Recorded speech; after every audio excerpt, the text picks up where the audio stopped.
Hello, guys. Welcome to the Game Design's Perspective. I'm Santi, And I am Mau. and we're both game designers in the game industry. So, how about we talk about some games? Before anything, disclaimer: this opinion is ours and ours alone. This does not represent any of our employers, current or previous, and it definitely does not represent any studio that we talk about or any designer that we talk about in this channel. This is our opinion and our opinion alone. That being said, today I have a question for you, man. Like people see the video title, but I want to hear your opinion. Do you think that graphics matter in a game?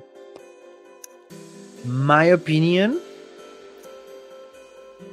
I think more than graphics, as people like to call it by the way they look, like, oh man, this looks amazing. I think more than graphics, I think art style is what matters. Not as in the way as this looks hyper realistic, more like an art style that suits the gameplay. I think somehow, yeah. I don't agree. I actually think they do. I think that I think that graphics matter a lot, and a lot of people and especially a lot of designers, they like to think that this is what I experienced myself, is that they like to think it's like graphics doesn't matter, gameplay is king, the story is the most important thing, the design, the art direction, and all those things are very important. That is absolutely true, but I actually disagree. I think that graphics matter, and I think presentation matters, and a clean presentation matters. No, so when sure. A game presentation is super important. Exactly, right? But like delivering solid graphics, or what they call graphics, you know, is really essential. And having a more detailed graphics have, in the case, for example, if you want to go photorealistic, it matters. You know, you can have graphics that are necessarily like more stylized, you know, but they matter. And the reason is, have you heard of semiotics, Mau?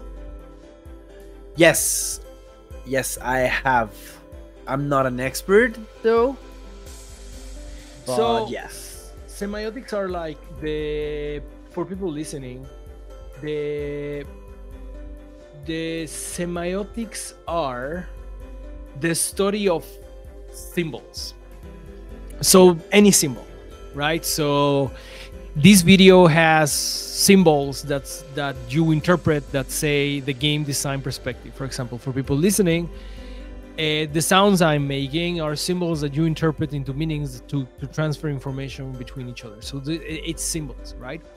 So the basics of semiotics is between two things. It's called the signifier and the signified. What does it mean? A signifier, just based on the grammar, means that it's something that is putting meaning, like that is a signifier is something that is putting meaning, and the signified is something that attaches meaning. It's easier if I explain it in, like, let's say you're in a restaurant and you go to the washroom, right? And they have male and female washroom. How do you know which one to go? All right, because of the drawing. Right, there's a drawing. Iconography, yeah. There's a drawing, right? There's usually this drawing of this little like figure that represents a male or a female, right? Yeah. But it doesn't really look like a male or a female. Don't you agree? It doesn't look like at all, you know? No. So what is that in the door? In reality, it's nothing. It is nothing. To the universe, it doesn't matter. But to your mind, it's a signifier. Right? So it's a signifier. So to your mind, is like a representation of something. So if you go to the washroom and you see the male symbol, what is that signifier? What is the signified of that signifier? Right. The signified, like a male. A male, yeah. Exactly. Yeah. A male. That's it, right? So you got the signified and the signifier. Now here is the thing. Sorry. The more detail, the more detail a signifier is, the more complex the idea of a signified can be. Yeah.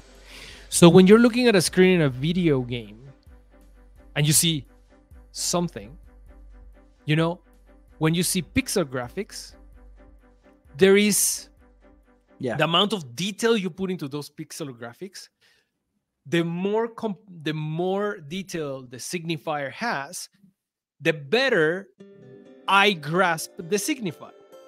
Yeah. Especially in video games, when not everything is based on reality. Yeah. Very little things are, you know? For sure. So, yeah. if you think about it, based on this, do graphics matter? Oh no, for sure. Yes. Yes, for sure. A lot For of game sure. designers like to think like, no, the mechanics, everything. This is what matters. But the actual reality of this is that the way that a video, like the gamer like understands a game is through the graphics. So I'm gonna put this out there, controversial maybe, but they say that graphics don't matter. This is something that should stop. No, for sure. Because it's just an excuse for a lot of people to just not put work on the presentation. Yes, of course. At least this is what I found. Now, what I was talking about art style and stuff like that is, it's not about not putting in the work. It's more than just the way you are representing them, right? Like, there's also this part of fun in the way the game looks, right? Like, yeah, you can play a level that is gray boxed. It's completely playable, but there's a lot of the fun that comes when it looks beautiful. Yeah, right. There's a lot of the fun, like you can have all of this level that is made up like Lego-ish in a way, but when you have it as a city, right, the immersion is just there. Yes, this was the magic on the PlayStation 1 when they used pre-render backgrounds. Yeah, you're right. You're totally right. Because the amount of detail they could put on them was so much significantly higher.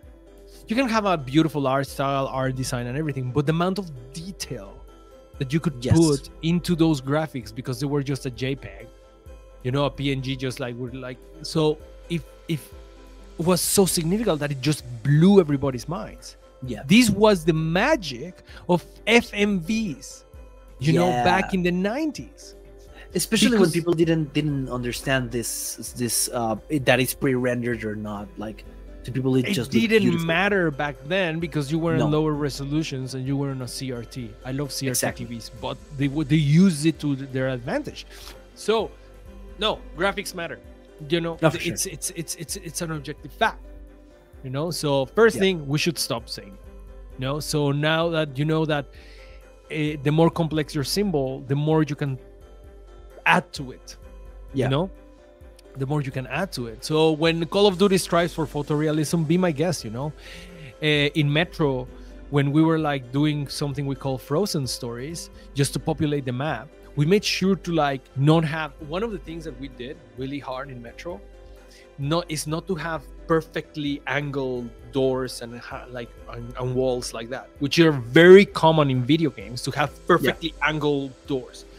But guess what? Perfectly angled doors don't exist, like walls and doors and perfectly angled like the floors don't exist in real life. No, don't exist in real life. So what is that symbol? What is that signifier telling you? By accident, that signifier is saying the signified is, this is a video game. This is not real. You know? There's also exactly like a lot of like as graphics started to evolve, a lot of the focus was in creating this ambient occlusion. Yeah. Which ambient occlusion tells you that stuff exists, right? Like if you can Photoshop an image, right? And you just place a person on top of a picture, you know it doesn't exist, right? And one of the main reasons you know it doesn't, like the person does not exist in that picture, is because there's no ambient occlusion in the shoes, right? Like it's not standing up there. Just right? for people that are listening and don't know what ambient occlusion is, I'm gonna yeah. I'm gonna just really quickly put a picture in Yeah. the. I'm just Ambient gonna put, occlusion are the contact shadows, right? Like whenever I place my hand like this, like exactly. you So see I have a shadow right here, right? That shadow that is made up by touching my hand with my finger, that is ambient occlusion. yes. That So people listening is that when two objects touch in the real world, they touch, any surfaces touch, the light tends to like be less in that area, so they tend to get darker. That Yep. dark rim when two objects touch is called an ambient occlusion. Now for people watching, I'm gonna put it on the screen right now. This is an example of ambient occlusion. You know, they remove the textures, they remove everything, and then just grab the points of contact of all the objects of in the all surfaces in the world, and then they just create, or like artificially they create these black rims to add to the realism of a scene, right? So that is what we called ambient occlusion. Just but yeah, I perfectly agree with that. Yeah, like it started, like a lot of the focus started to being there because that's what tell you like stuff exists, right? Like Yep. It's just part of the immersion, just like the perfectly angled walls. It's just immersion. Yeah. Immersion. And a lot of games like strive for that, right? Like Call of Duty, right? Like if they are photorealistic, they can't take you out of the immersion with perfectly angled walls, right? Mario can get away with it because Mario is like, this is a game, and but Mario is not pretending to be a game, and even Mario kind of understands it, you know, in its art style, you know. So to put it in video game terms, in video game development terms, all this we're talking about, all these graphics and everything, is something we call the wrapping. Why do we call it the wrapping? So think about, if you think about it this way, there is things that the computer understand that they exist in a video game, and there is things that the computer is rendering or the computer is using, but not understanding that they actually are things. Sorry, I'm a little bit sick, guys. So what do I mean? Like if you grab a mechanic, it's usually a math formula or like a physics working. So what does that mean? Like usually game mechanics tend to talk directly to the CPU, and the CPU is aware that these mechanics exist. But if you're playing with a character or like a texture, the computer knows that they exist, but they don't understand what they're like it's kind of doing. So this is what we call the chocolate and the wrapping.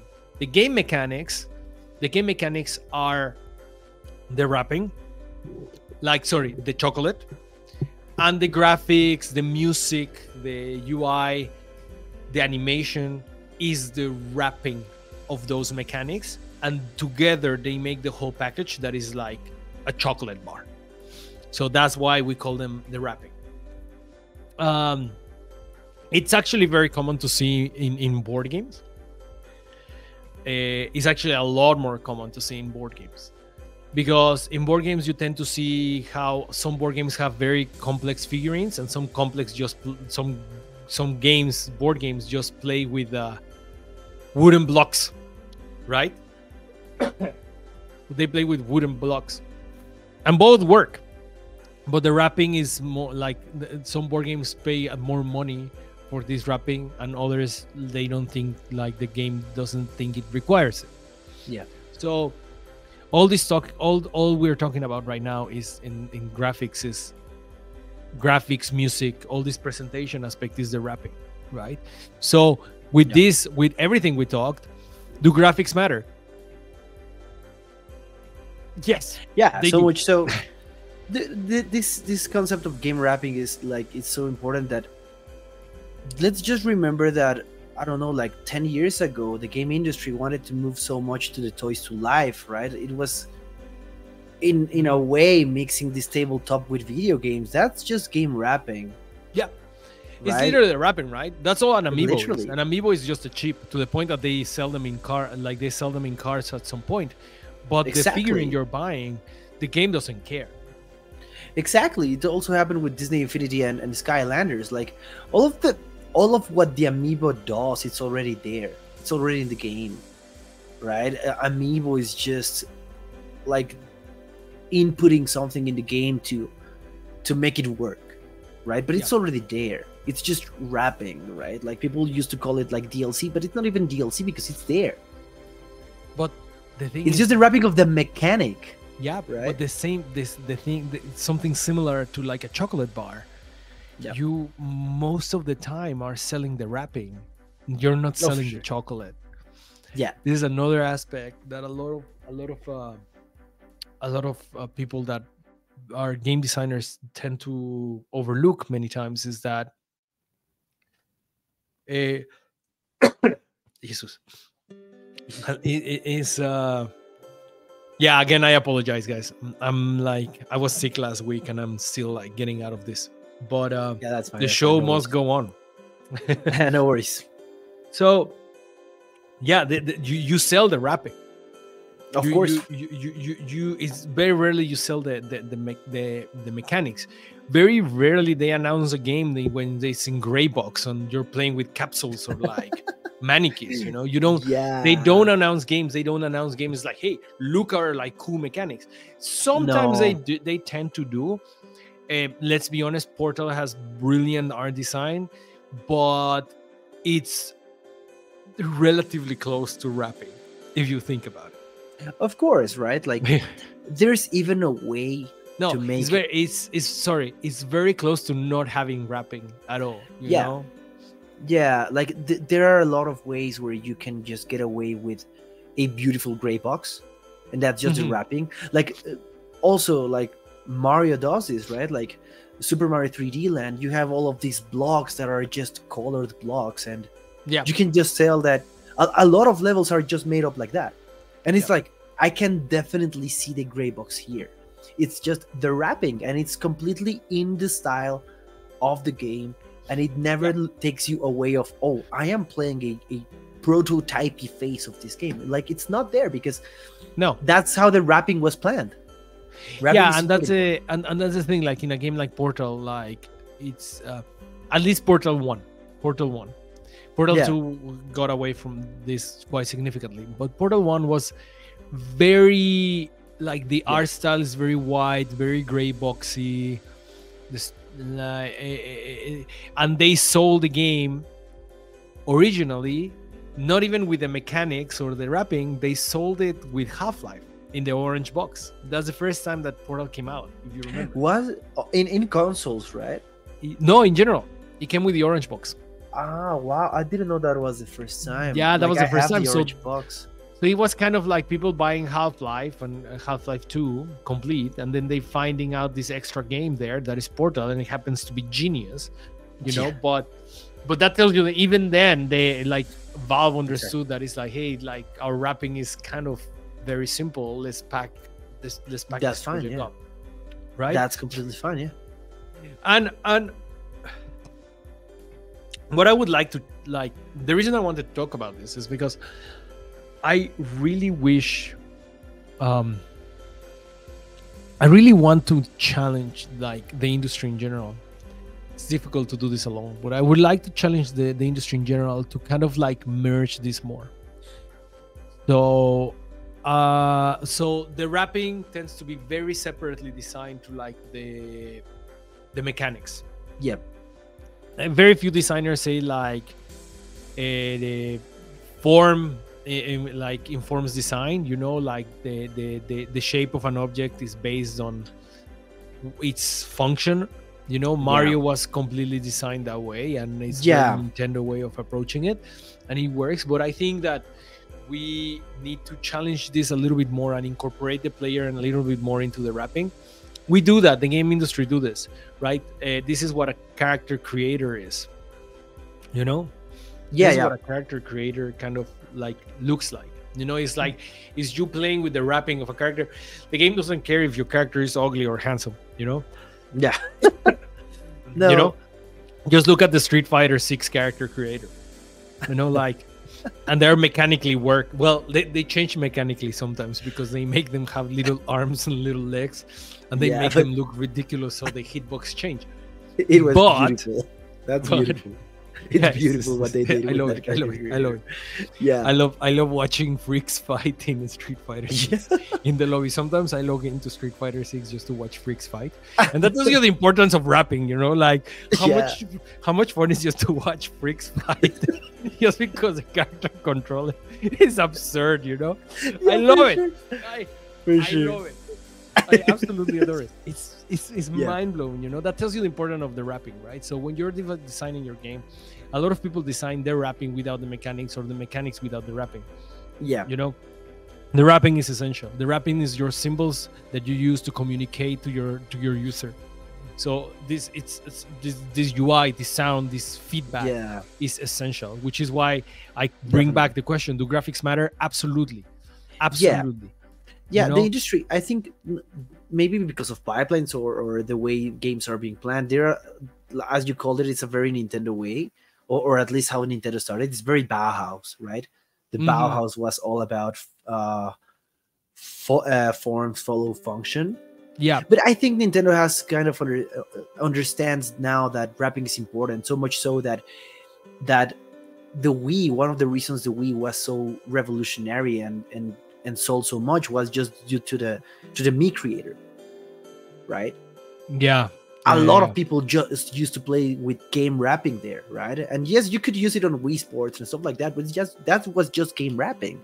Yeah, it's all game That's wrapping. just how important it can be. And so much so that there are websites nowadays that are still getting updates on people just creating new Miis on characters and you being able to replicate it.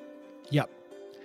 And this goes back to, like, I think there is one thing that has grasped the idea of wrapping and gameplay together to create a whole experience.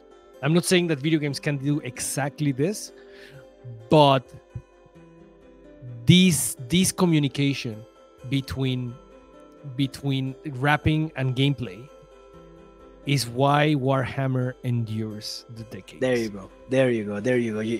You wanted to talk about Warhammer. Absolutely. The reason I brought this is because my new obsession is Warhammer. And my new obsession is Warhammer because it's not even described as a game. They don't. There is a game there. There's many games, actually. I think right now they have Warhammer 40K, the Horus Heresy, Age of Sigmar. The Old World is coming out in 2024. They have Kill Team, they have Warcry, they have Cursed City, and they have Necromunda. Those are the ones I remember. So it's not just one game. You see? Yeah. But they don't describe themselves as a game. They don't describe themselves as a skirmish game or a war game or a tabletop game. They describe themselves as a hobby, something kind of above a game. They describe themselves as a hobby. Why? The first thing is because it's a very social. Describing Warhammer is a skirmish or war game, a hobby in which you have to paint your soldier. Like you buy an army and you have to paint them and assemble them yourself. And then there is a rule book that you follow to be able to play with. It's a very complex game. It's a very strategic game, and it's a great game in my opinion. It's my favorite tabletop game ever is Warcry, actually. For people that know, people know. And I'm trying to get you into it, like slowly but steadily, and I'm trying to get everybody I know into it because it's like my new obsession. Like, so what? So they come and they offer you, this is Warhammer, and what do they offer you? Okay, hey, you want to play Warhammer? These are the mechanics, and they say like, these are the mechanics. These are the mechanics, and then these are the figures, and then the figures have a story, a lore, and stuff like that. And then, hey, this is the Black Library. Do you want to know more about the story? Like, you don't need the Black Library to know, but you end up reading the books because you want to know about your figures. But that's the wrapping. You don't need to know that to play. You don't need to know anything about the lore to play. So right now I'm gonna share something really quick in my screen that and I'll describe it to you if you're listening. But in the screen right now, I have like a drawing of what like a board game would look like. So you have certain terrain, and you have two armies, the blue army and the red army, and each one has 4 figures, right? Yeah. You can make these of wood, name them. You can make these of wood, put numbers on them, and you can play Warhammer. That's it. But tell me, Mao, what do you prefer? Do you rather play these in a wooden, just like simple shapes, you know? No. Or would you rather play this? Of course, I'd rather play that. Right? Or would you rather play with like the Stormcast Eternals Golden Warriors against the Soulblight Gravelords Vampires in a, like, you know? Yes, of You course. have the mechanics, you know? This is the same mechanics. You can, like, you can play with wooden blocks. You buy the book, or not even, you can download the book for free in a PDF. You grab a bunch of blocks, Lego blocks, and you can play this. There's nothing stopping you. But people don't do it. Don't you think? People don't do this. No. People don't go out and say, hey, let's play Warhammer with Lego blocks. Nobody. Nobody does that. Yeah. Nobody does that. No. You know what millions of people have been playing for 4 decades? Warhammer like this. Of course. Yeah, even when I was I used to have like a D&D party and campaign. And I always wanted to use my Link amiibo because it felt better. And we were using Lego characters, and that's a little bit above wooden blocks. But I wanted to use my Link amiibo because it's like it's there, and I want to be Link, and it's just immersion. It's just immersion. It's the main businesses of D&D, and they're the businesses whose whole focus is to create terrain for D&D. That's it. And they have there's huge businesses about that. Exactly. Huge businesses. So tell me, like, why are there businesses? You don't need these. When we play D&D, you and I, Ma, we play on a chessboard with paper. Yeah. Remember? Yeah.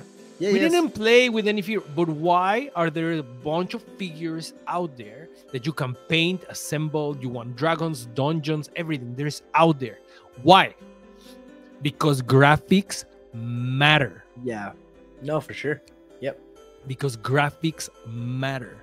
So when people tell you, no, a game designer comes and tells you graphics matter, ask them if they ask them why they don't play with like just gray boxing or Lego blocks. No, graphics matter.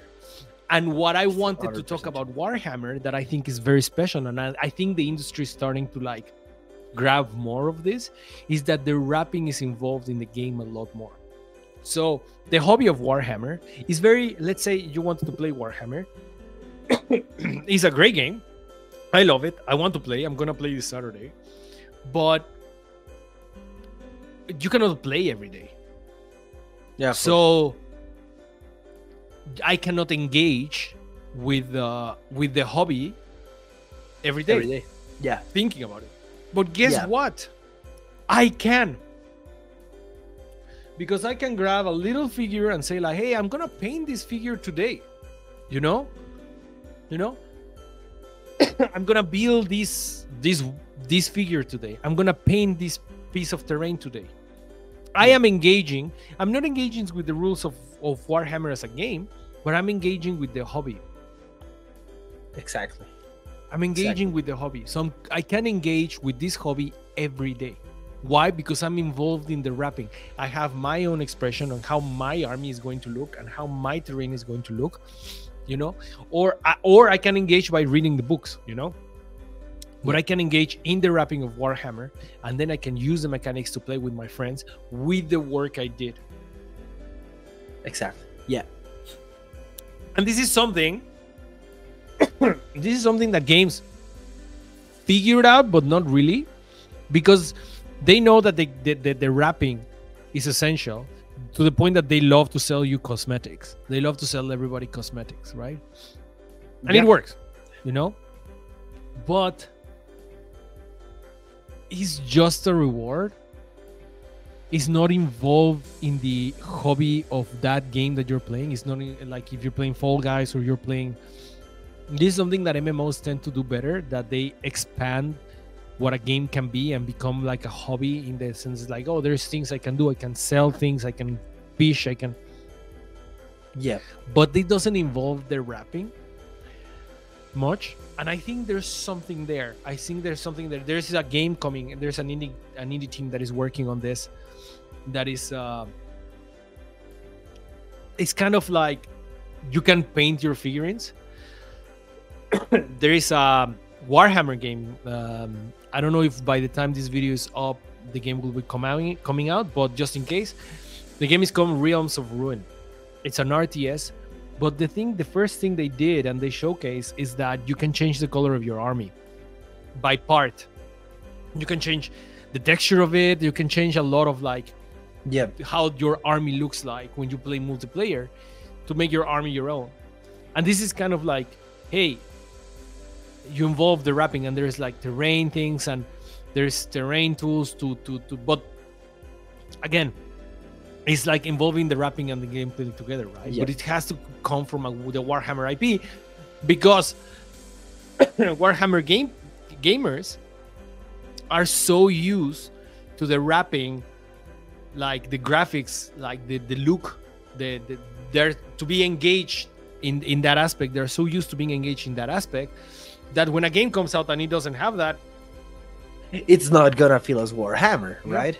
It's like if I'm playing a Batman game, but it doesn't make me feel like Batman. I don't want to play that Batman game. It's the same. Like, I want to play Warhammer, and if I don't have that, then I'm not. You want to play Warhammer. You want to play Warhammer. I'm just gonna say it. And, we'll see about it. And I'm pretty sure we're gonna record your first game of Warhammer, and we're gonna put it in the channel, because I'm covered in dice, paint. Like I don't know if it will show my nails, but they're covered in paint right now. Yeah, I cut your nails. Flip them. Flip your nails. I'm covered. My nails are all black and blue and red, and they're like, I'm covered in paint. And no, this guy does not know how to wash his hands, guys. Like, sorry, I forgot. Yeah, he doesn't. He doesn't. He just leaves the bathroom as it is. Like, yeah. As it is. No, for sure. Like, Warhammer has something there that's very interesting, right? Like, I have friends that do not engage in the gameplay aspect of the game, but they just love to collect it and paint their Warhammers, right? Like, I definitely understand why they call it a hobby, because it's way more than that, right? Like as you were telling me before this, that okay, you buy your figures, but it comes with the book, right? And they tell you a story, right? And they definitely have the right to call themselves a hobby, right? Because it's not just the game, right? So it's just, and then let's say you buy a figure in Warhammer, you paint it and everything, and then that figure will have rule sets for several games, not just one. Yeah. So they just involve you in this whole universe, like this bunch of games, because, and I just think it would be interesting to have a game, to have multiple games in which they communicate with each other and they affect each other's wrapping. Yeah. I just find it fascinating, and I wish this existed in a video game form, you know, that you get a costume in Smash and you can use it in Mario Odyssey, you know, like, because the rule sets, even though the model is the same, right? It's Mario. The model is the same, but you achieve something in one game, but it communicates with the others. Yeah, that would be very interesting. I would love that a group of games like Warhammer, a group of video games, can implement this wrapping change. You know, I would love that, like the wrapping of these, like they all communicate with each other, so it becomes more of a bubble of video games that create a hobby. You know, and the interest is there in a way. You know, like. That's why so many people, like you were talking about Smash, and that's why so many people are like interested into modding Smash and adding like skins to characters, right? And I love of those skins. Let's go to Link, right? Especially after Breath of the Wild and Tears of the Kingdom. Like, a lot of people love to mod all of those costumes into Smash because they like the Link's design, right? Like, they like it, they love it so much, so they love the suit so much so that they're willing to mod it into Smash and just play as that version of Link in it, right? So how cool would it be that if you Exactly. get a costume in Breath of the Wild or Tears of the Kingdom, you can use it in Mario Kart or Smash? No, that'll be very interesting. But you know, like, again, we think Nintendo doesn't love making money because they never even sold like character skins for Smash. They could have made millions just selling skins. This is a line we're gonna repeat all the time, all the time. Nintendo makes a lot of money, but they don't want to make money. They fight to not make money. You have no idea how much I would have paid just to get. It's crazy how much they just don't want to make money. I don't understand. No, I would have paid so much just to get a Link character costume pack, right? Like, so this is the thing, right? For example, in Warhammer, there is a type of unit, the demons, that can be used in Warhammer Fantasy, Age of Sigmar, and 40K. Yeah. So those can play all the games. Warcry, Kill Team, Necromunda, like all the games. So there's an army for people that is like, hey, you want to play everything? But guess what? When you assemble them, they have unique things that you can customize. So it's like, hey, you build a demon and in the base, there is a corpse. What is that corpse going to be? A Space Marine or a Stormcast? Yeah. How cool is that? How it's really cool is that? And then you use that figure in multiple games. We can do this in video games. We can use the potential of graphics. We can use the potential of wrapping in a way bigger way, like way bigger, way bigger in an umbrella. But the problem is that companies are more focused on keeping you in one game and using the service of one game than creating a service of several games and reward you in all of them. Yeah, there are definitely a lot of studios and companies out there that could become this Warhammer hobby kind of way. Again, Nintendo, right? They have the hardware, they have the games, and they like creating an environment that intertwines, right? Like, they can get you even to buy like another game just because, I don't know, I want Mario to wear this costume in Mario Kart. Why? There are companies that can. It's simple. Why the Witcher game, The Witcher 3, didn't have rewards that you could achieve for the Gwent video game? And the Gwent video game didn't have rewards for The Witcher 3. Exactly. They could have done so. Like, I mean, they're still updating The Witcher 3, right? Like, they still do so. It all goes back to this, right? So I think it kind of moves away from like the whole subject of like graphics on its own. But this is all part of the wrapping, right? It's all part of the wrapping. We're not talking because you can probably modify the rule set, the mechanics of a game. You can add powerful items and stuff like that. But the problem with our powerful items is that you like it does. I believe that the player doesn't feel that it's fair if the most powerful item of a game is in another game. Yeah, of course not. But game wrapping allows you to do so. But game wrapping allows you to reward in a more fair way, which is why we bring it. Graphics matter, art style, all this. The game wrapping, which is why Warhammer, this is the part that Warhammer nailed, you know? Yes. So why they don't have this? And even Warhammer video games don't do this. Games Workshop doesn't coordinate, you know, in the video game aspect like they do on their tabletop aspect. And it's not perfect. Their tabletop is not perfect. They, especially on their pricing and stuff like that, there are issues. But the way they work, for example, they just released a new, they call them warbands, small groups, right? They just released a new one. Next week, they're going to release a new one, right? And that one, they released the rule set for free for Warcry and for Warhammer. So you can use it in different games. So you get the wrapping, you get the figure, and then the figure comes with the mechanics of several games. Why we are not doing this? I don't understand. I don't get it.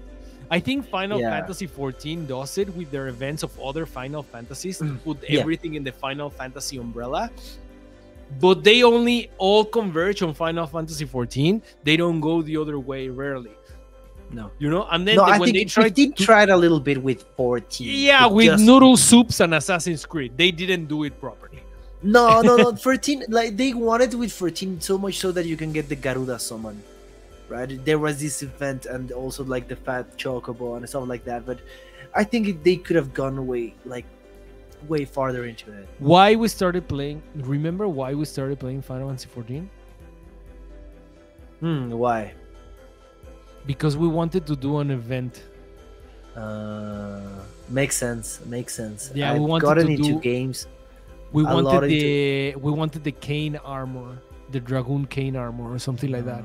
Makes sense because there's a lot of games that I've wanted to get into just because of that, right? Like, I'm not so much so into live services games, but I did finish the Fall Guys season pass that involved Final Fantasy. Yeah, because it was Final Fantasy for me, and I was like, I need to finish that, and I need to have this Dragoon armor and all of that stuff.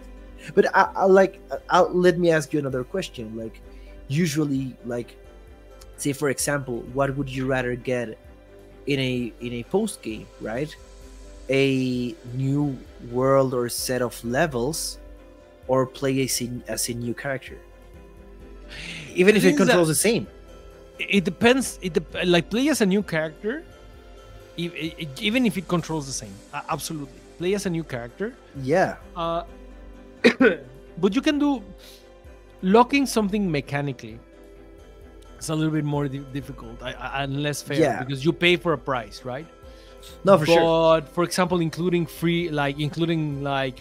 hey, like, it's difficult. But I think the wrapping allows us to do this umbrella of earning one thing in one game, but that thing has different rule sets for other games, you know? Yep. If you earn a pistol, you earn that pistol in several, like this umbrella, you know?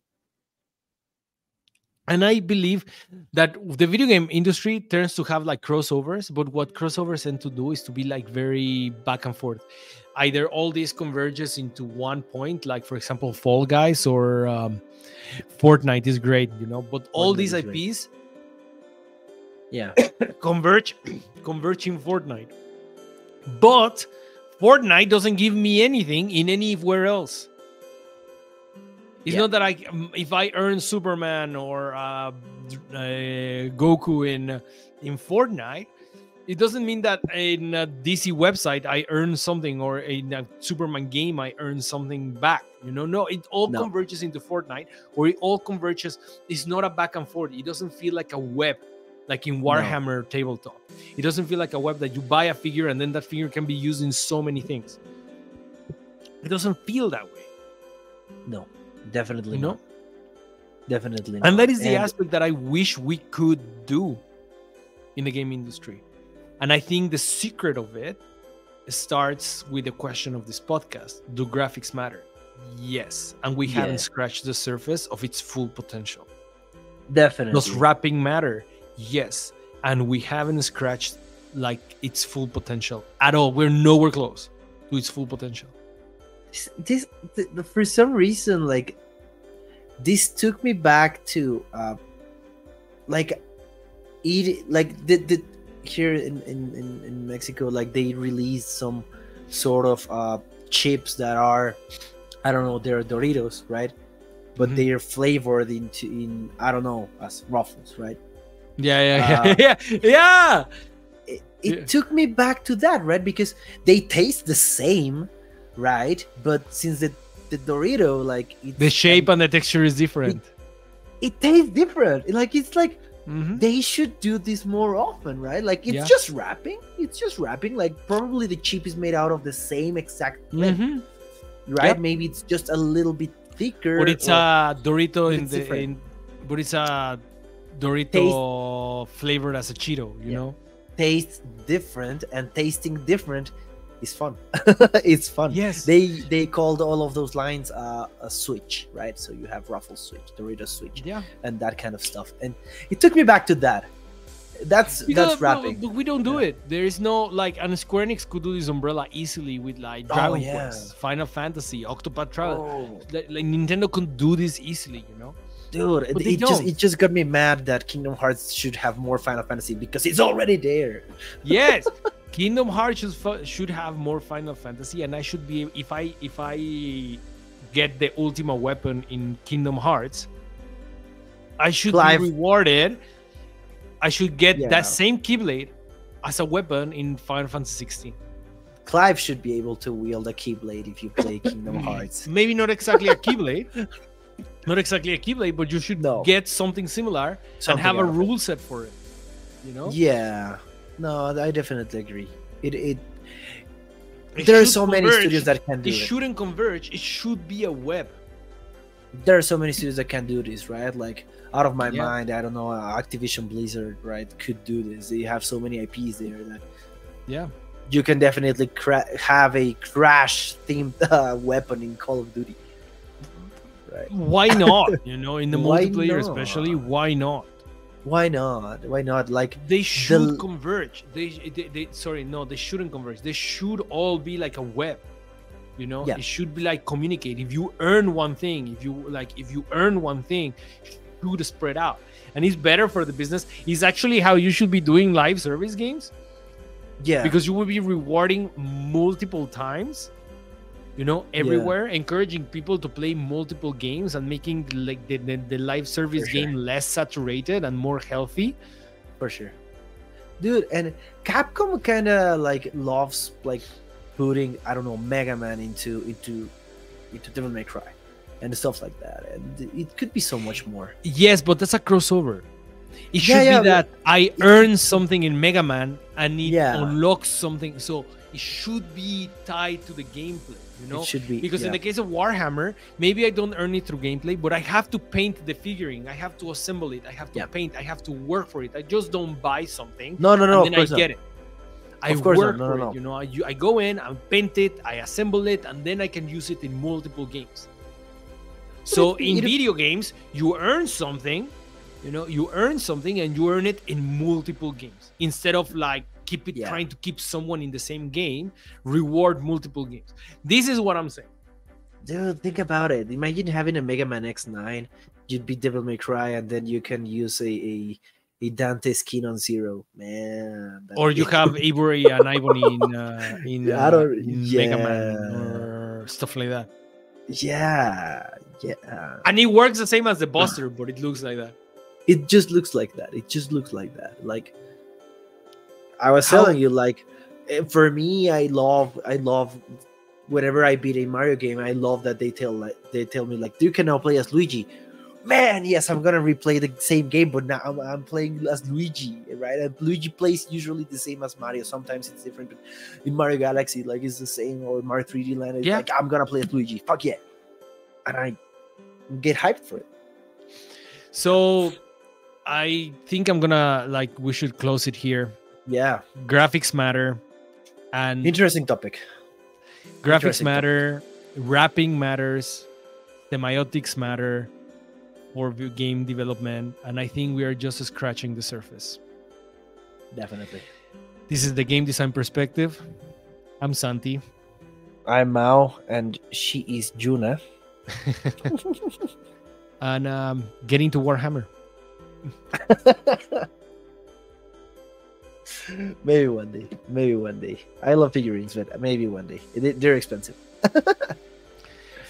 Comment, like, subscribe if you feel love us. Hopefully you love us. We love you. And, or love my dog Juna. And see you guys next week. See you guys.